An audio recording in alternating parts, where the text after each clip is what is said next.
ordinary till you see the core side of it. And what you're looking for is a story behind the news. We bring it to you from Lagos, the commercial capital of Nigeria. Giving you all sides and political stories round the clock. Every detail from the start line to the final whistle. CoreTV News, expanding your view.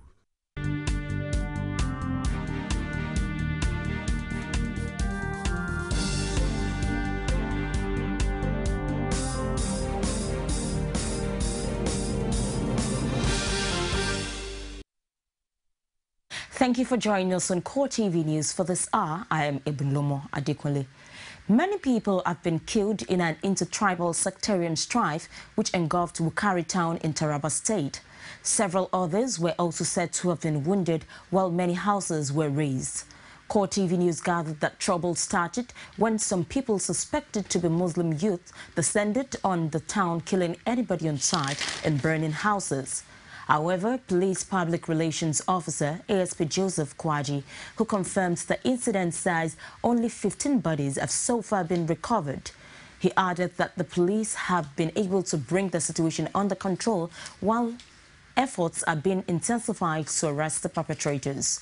Meanwhile, the senator representing Taraba South, Emmanuel Broch, has asked his people to remain calm and report any suspicious movement or characters to security agencies. Anambra State's Governor Willie Obiano is insisting that Boko Haram cannot extend its insurgency to the southeast geopolitical zone. He made this known on the sidelines of a meeting with President Goodluck Jonathan alongside other governors from the geopolitical zone. So they can't get there. I can assure you that we will not allow that to happen. I can't tell you in any material details about bombs found and bombs not found. All I can assure you is that we are very alert in the southeast, and we are watching what is going on. And I can assure you that Boko Haram cannot come to that place. Security forces have yet to determine the group behind the attempted bombing of a church in Owerri, Imo State. They also revealed that timely information by an informant made it easier for bomb squad to locate and defuse the explosives. This is the first time since government officials began regular briefings on the security situation in the country that Maiduguri is not the major issue. The failed attempt to bomb a church in Owerri has been in the news, but now the authorities are speaking on how the bombing was averted. A patriotic Nigerian placed on that call to one of the DSS security numbers, and this led to a prompt response of the police, army, and the DSS. The police bomb squad immediately defuse an improvised explosive device to foil an explosion in Living Faith Church, Owerri. It was time to explode at the commencement of church service. The quick response by security forces in foiling the explosion of the IEDs must be attributed to timely intelligence report. It also provided an opportunity for the police authorities to set the record straight on speculations. Many Nigerians have concluded that only Boko Haram insurgents could have dared bomb a church. But the police say it's too early to reach a conclusion. Link Owerri incident to the established terror cells that we already know. Until the full identity of those behind that incident is made public, or known to security forces, until the motives are established, I think it will be too preemptive. It will be rather preemptive for us to begin to give it the toga of terrorism. It could be anything, and for us in the security world, we are leaving our options open, and we're ready to test all hypotheses. For now, investigations are still on, But the authorities want Nigerians to take a cue from the Owerri incident and be extra vigilant of strange movements and suspicious objects in their neighborhood. The case instituted against Ayefayoshe by the Citizen Popular Party and a socio-cultural group in Ekiti, E11, to disqualify Ayefayoshe on the grounds that he lied on oath has been adjourned to the 30th of June following a High Court sitting in Ado-Ekiti. Rashid was there and filed in this report. Cases instituted by the Citizens Popular Party and E11 against Ayefayoshe, the People's Democratic Party and the Independent National Electoral Commission as joint respondents. The plaintiffs pray the Ado-Ekiti High Court to disqualify Ayefayoshe for lying after oath that he has never been impeached at one time or the other. The case attracted party supporters and heavy security. Counsel to the defendant, Ahmed Raji, confirms the preliminary objection that the court cannot hear the case until after a minimum of 30 days, which was accepted by the court, but with modification. DP is stated to be in Abuja, and under the Sheriff and Civil Process Act, any party resident outside jurisdiction must be given a minimum of 30 days. And you cannot use state rules, that's our contention, to abridge what a federal enactment has provided in respect of a subject matter within the exclusive legislative list. While the prayer of the plaintiff was for the court to hear the preliminary objection and the case at the same time, lead counsel to E11 regrets that the court will not rule before the June 21st election. No, not at all. It's a pre-election issue. If you follow the Peter Obi's case, when Peter Obi went to court for tenure, the determination of his tenure, while the matter was in court, INEC organized election, and that organizing the election at the end of it all was fatal. Raji, however, dismisses the argument of the plaintiffs and maintains that more time is needed for the case to be exhausted. We are saying that whatever urgency they are alleging is one that was self-induced because they did not approach the court on time.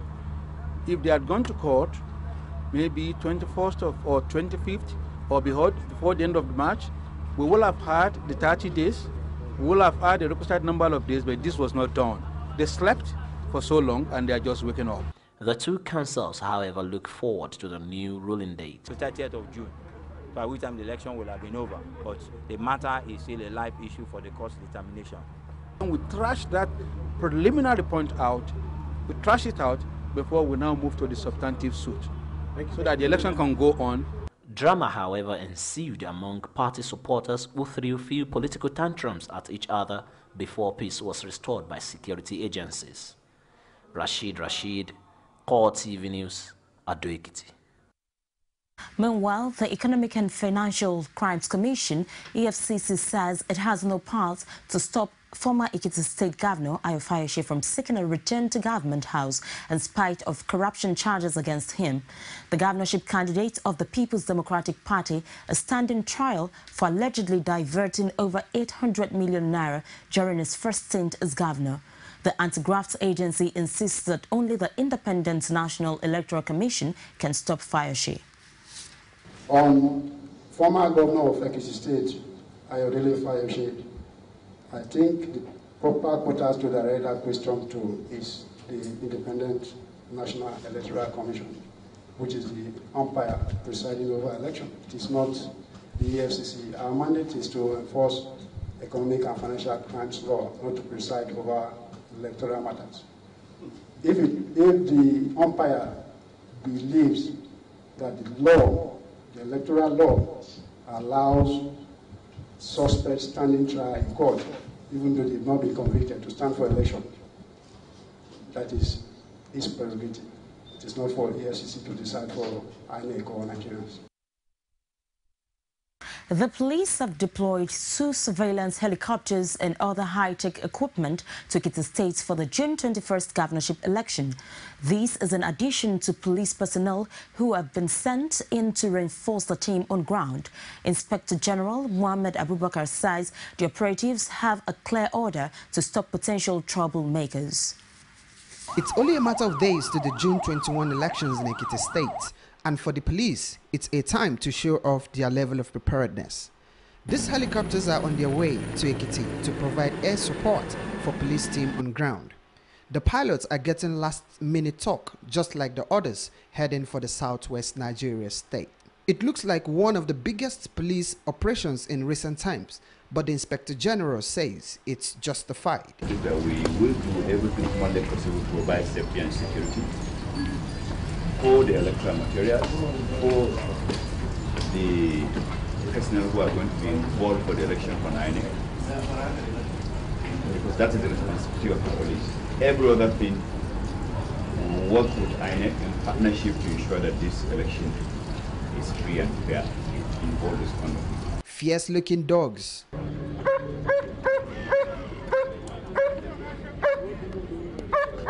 several armored personnel carriers and a bomb-detecting robot are also heading for Ekiti. The police authorities will not give a clear figure of personnel on ground, but they are convinced that the team will live up to expectations. We have already made plans to ensure that you are paid your due allowances in Ekiti. Every one of you will be given his dues, and therefore I do not expect you to do anything stupid. Regulation must be obeyed and must be respected. Remember, you are going to be watched not only by your own officers, by other organizations, including civil organizations, including international monitors who will be in Ekiti to watch every conduct that you expect there. And as the police reinforcement departs Abuja, the Inspector General made it clear he won't tolerate any act of indiscipline. But he also wants the political class to play by the rules before, during, and after the June 21 election. You're watching CoreTV News on the hour. We'll take a break and we'll be back with more stories. Don't go away. Come June 21, it will be decision day for the people of Ekiti. 18 candidates are gunning for one seat. I am the next governor of Ekiti. But the people will have the final say. I know that tolerance has a very big place. Join extensive coverage of the election and get up to the many details as development unfolds. I'm the voice of Ekiti people. With expert analysis from the best political team on television. And that's honesty of INEC. Without Join us all day June 21 to find out who emerges the next governor of Ekiti State. We have agreed to move this state forward. Keep a date with us on CoreTV News. You can also watch us live on our website on www.coretvnews.com, a 24-hour news station. CoreTV News presents a platform with presence in over 30 states of the Federation. The show to be had. For live coverage of events, we have the capacity to deliver from anywhere in Nigeria and beyond. Contact us now on 0803-471-8550 or 0803-724-9733, 014-533-407. A 24-hour news station. Thank you so much for being there. And now to sports. Nigeria and Iran became the first sides to draw at the 2014 World Cup as they played out a turgid with a 0-0 draw in Kotiba on Monday. In stark contrast to the attacking nature of the tournament so far, neither side showed much creativity, and the final whistle was met by a cacophony of boos from the mainly Brazilian crowd. The draw leaves Iran still in search of their first ever World Cup victory, whilst Nigeria's winless streak in the competition extends to the 9 games stretching back to 1998. They really played good. To me, they really played good. But I just can't fathom it. I don't expect the Super Eagles not to score a goal. With what they played tonight, I was expecting them to score a goal, even if it's just one. Average Nigerian is going home angry, bitterness. You can see we love football. If you ask anybody on the street now, we're not happy. And that's the news for this hour. Join us again top of the hour for the news. Thank you so much for being there. We'll take a short break and we'll start on Core Digest.